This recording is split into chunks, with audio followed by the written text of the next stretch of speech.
Շնորհակալ եմ, Տիկին Բադալյան, նախ խնդրում եմ մեզ ներկայացրեք, թե ինչպես ի վերջո ԿՊ-ի այսպես թեկնածուն դարձաք, որովհետև նախորդ գումարման նաև խորհրդարանում մենք տեսել ենք այդ ընթացքը, երբ որ դուք հրաժարվում եք առաջադրվել, նեղացել եք, չգիտեմ, ոնց ի վերջո ձեր վրա կանգ առավ թեկնածությունը, ինչպես դուք այս անգամ ցանկացաք ղեկավարել հանձնաժողովը, որովհետև նախորդ թեկնածուի դեպքում հայտարարել եք, որ նման ցանկություն չունեք, ինչա փոխվել ձեր մեջ, երբ որ դուք ասում եք Տիկին Բադալյան, որ առաջ մարդիկ իրենց անշարժ գույքն էին վաճառում առողջական հարցեր լուծելու համար, ես դες պետք է հիասթափեցնեմ եւ այսօր էլ կան մարդիկ, ովքեր իրենց անշարժ գույքը վաճառում են առողջական հարցեր լուծելու համար, առնվազն մեկ ընտանիքի ես ճանաչում եմ եւ այդ հիվանդությունը կապված է չարորակ նոյագոյացության հետ եւ անկեղծ ասած զարմացա, երբ որ դուք գոհունակությամբ արձանագրում եք եւ ձեր խոսքից տպավորություն էր ստեղծվում, որ խնդիրը ըստ էության լուծված է չարորակ նոյագոյացություններ ունեցող հիվանդների պարագայում այդպես չի։ Այդպես չի անգամ, երբ որ առողջապահության պարտադիր ապահովագրությունն է ներդրվել, որովհետև այո, մի քանի 100,000 դրամով գումարը ավելացել է, բայց դա հարցի լուծում չի։ Ես ձեզ վստահեցնում եմ, որ դա հարցի լուծում չի, եւ մարդիկ իսկապես իրենց ունեցվածքը վաճառում են Հայաստանում կամ հաճախ Հայաստանի սահմաններից դուրս այդ հարցերը լուծելու համար։ Առհասարակ դուք ինչպես եք տեսնում այս հարցի լուծումը, որովհետև տարեցտարի ավելանում է քաղցկեղով հիվանդ քաղաքացիների թիվը հանրապետությունում։ Ես այստեղ քանի որ ժամանակը սպառվեց նաև դեղերի հետ կապված հարց ունեի, միևնույն է, որքան էլ գրանցման խնդիրները ըստ էության այսպես ավելի ընթացակարգերը հեշտացվել է եւ այլն, միևնույն է այդ խնդիրն էլ չի լուծում, լավ արձագանքի ժամանակ մյուս հարցերը կտամ։ Շնորհակալություն Տիկին Խամոյան, ինչ վերաբերում է իմ թեկնածության առաջադրմանը կամ չառաջադրմանը, բազմիցս մեկնաբանել եմ, բայց էլի շատ անկեղծ մեկնաբանեմ։ Ես միշտ ասել եմ, եթե քաղաքացիական պայմանագիր խմբակցությունում կա որևէ բուժ աշխատող, անկախ նրանից ավագ, թե միջին, թե կրտսեր բուժ աշխատող, ապա ես չեմ տեսնում նպատակահարմար չեմ գտնում առաջադրվելու։ Այս անգամ հաշվի առնելով ուղղակի ես երկու գումներով իմ փորձը առողջապահության հանձնաժողովում եւ միևնույն ժամանակ բազմաթիվ կիսատ թողած նախագծեր եւ ընդհանուր առմամբ կարծում եմ դուք եք հասկանում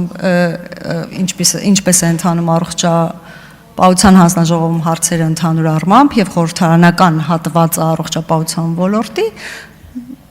կարծել եմ, որ ճիշտ կլինի առաջադրվել եւ քաղաքացիական պայմանագիր կուսակցությունը սատարել է այս իմաստով։ Այս հարցը այսպես։ Ինչ վերաբերում է չարորակ նորագոյացություններին, ցավում եմ, որ իմ խոսքից այնպես ստացվեց, որ ամբողջությամբ հարցը լուծված է։ Իհարկե, կան հիվանդություններ, որոնք Հայաստանի Հանրապետությունում դեռևս հնարավոր չի լինում բուժել եւ մարդիկ պիտի մեկնեն արտերկիր։ Ինչ վերաբերում է Հայաստանում բուժվելու համար կարող են անշարժ գույք ծառայել, որպեսզի Հայաստանում այդ բուժումը իրականացնեն, այստեղ ես խնդիր եմ տեսնում եւ եթե կա մասնավոր դեպք եկեք քննարկենք, որովհետեւ նույնիսկ մինչեւ առողջության ապահովագրության ներդրումը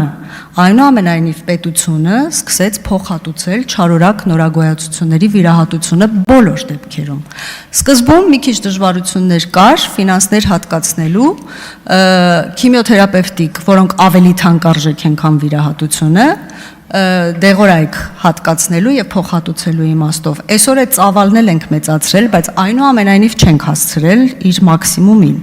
Եվ բացի չարորակ նորագոյացություններից էլի կան կյանքի համար վտանգավոր, կյանքի հետ անհամատեղելի հիվանդություններ, որոնց բուժմանը համակարգը ձգտում է, թե իր գիտելիքներով, մարդկային ներուժի պլանավորմամբ, կրթությամբ եւ այլն, բայց դեռ ճանապարհ ունենք մենք անցնելու, այն դեպքում, երբ որ մի շարք երկրներում առաջատար դրանք բուժվում են եւ այս իմաստով Եթե առողջապահության նախարարությունը որոշակի օգնություն կարողանում է ցույց տալ, բայց սա չի լինում այդ ամբողջ բուժման կեսը կամ ամբողջական գումարը որոշ օգնություն, իհարկե դա հնարավոր է լինում կազմակերպել, բայց ցավում եմ դեռևս կան հիվանդություններ, որոնք շատ թանկարժեք են եւ որոնց բուժմանը լիակատար բուժմանը մենք հասնելու համար անցնելիք ճանապարհ ունենք։ Արձագանք։ Տիկին Բադալյան, Հայաստանում ամբողջությամբ անգամ քիմիոթերապիայի ծախսը չի փակվում, այս անգամ ավելացումով։ Ես ձեզ մի քանի թիվ եմ ուզում ասել։ Հայաստանում ամեն 43-րդ մարդ քաղցկեղ ունի։ Երևանում ամեն 35-րդ քաղաքացի։ Անկախացումից ի վեր 3 անգամ աճել է քաղցկեղով հիվանդների թիվը։ Ես ձեզ առաջարկում եմ միասին մի օր գնանք Յոլյանի օրինաբանական ինստիտուտ եւ այնտեղ դուք կտեսնեք բազմաթիվ մարդիկ, ովքեր այդ խնդրի առջև են կանգնած։ Միայն Հայաստանի սահմաններից դուրս բուժում իրականացնելու մասին չի խոսք։ Ես նորից եմ ասում, խոսքը քիմիոթերապևտիկ նյութերի փոխհատուցման ծավալների մասին է գնում։ Այսինքն անգամ դա հնարավոր չի լինում ամբողջությամբ իրականացնել։ Դուք նաև ցրված սկլերոզի թանկարժեք դեղահաբի մասին խոսեցիք, այո, դա այդպես է, բայց մեր քաղաքացիները մի հատ ուրիշ խնդիր էլ ունեն։ Այդ ծանր հիվանդությունները շալակած անընդհատ քաշքշուկի մեջ են ընկնում, թղթաբանության մեջ են, պոլիկլինիկայի հերթերի մասին էլ չեմ խոսում, բազմաթիվ անգամ դրանց մասին,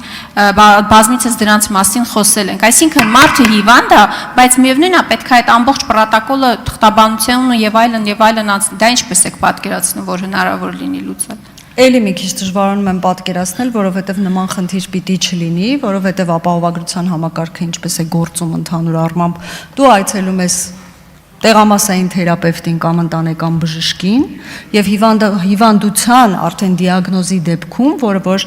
արմետ համակարգում գրանցվում է, այլևս որևէ բյուրոկրատիայի կարիք պիտի որ չլինի։ Ես կարծում եմ, որ այստեղ մասնավոր դեպքեր կան, որոնք մենք պիտի քննարկենք, եւ եթե խախտումներ են եղել ընթացակարգերի, մենք պիտի դրանով անպայման զբաղվենք եւ հուսով եմ կքննարկենք ու դուք կասեք ինչպես է ստացվել, այսինքն բուժող բժիշկը որտեղ է թերացել, որ չի կարողացել այդ ամբողջ ընթացակարգերում օգնել, որպեսզի քաղաքացին արագ անցնի։ Եվ իհարկե այս քաղցկեղի ահագնացող տարածումը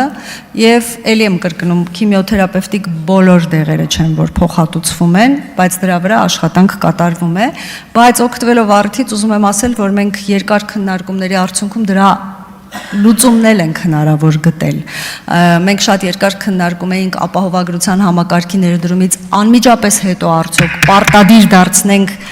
սկրինինգները, ներողություն 10 վայրկյան, սա շատ կարևոր է, պարտադիր դարձնենք թե ոչ, բայց առաջիկա 1 տարվա ընթացքում պարտադիր պիտի լինեն այդ սկրինինգները, այսինքն կանխարգելման վրա մենք շատ ավելի մեծ ջանք պիտի գործադրենք, որպեսզի կանխարգելենք քաղցկեղը, հիվանդության կանխարգելումը շատ ավելի հեշտ է, քան դրա բուժումը եւ դրա համար բավականին շատ մեթոդներ արդեն կիրառելու ենք, կխոսենք դրանց մասին հաջորդիվ։ Շնորհակալություն։